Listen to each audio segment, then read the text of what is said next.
கமலாத்தாள் என் பெயர். கண்டியங்கோயில் பூசாரி வளையம் நாச்சிமுத்து தம்பதியினர்.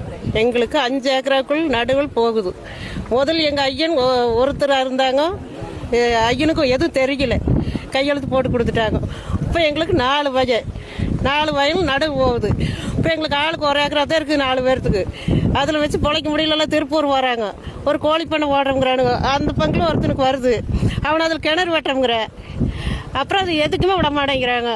அப்புறம் கூட்டத்தை கூட்டுனா அங்கே பசங்க திருப்பூர் போகுது. இங்கே குழந்தைகளை வச்சுட்டு அதை பார்ப்பாங்களா? கூட்டத்தை கூட்டியாத நாங்கள் சாதிக்கணுமா? எங்களுக்குன்னு எதுவுமே இல்லையா?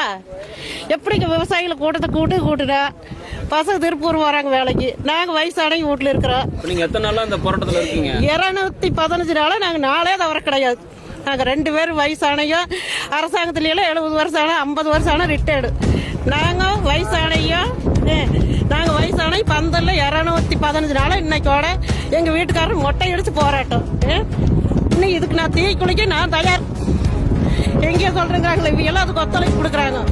தீ குளிச்சாலும் சரி, 2 வருஷம் போனாலும் சரி, என் பேரும் பேச்சு நல்லா இருக்கணும், எல்லாம் நல்லா இருக்கணும். நான் தீ குளிக்க ரெடியா இருக்கிறேன். வீட்டில் சத்தா தற்கொலைப்பீங்க, ரோட்ல சத்தா வன்முறைப்பீங்க.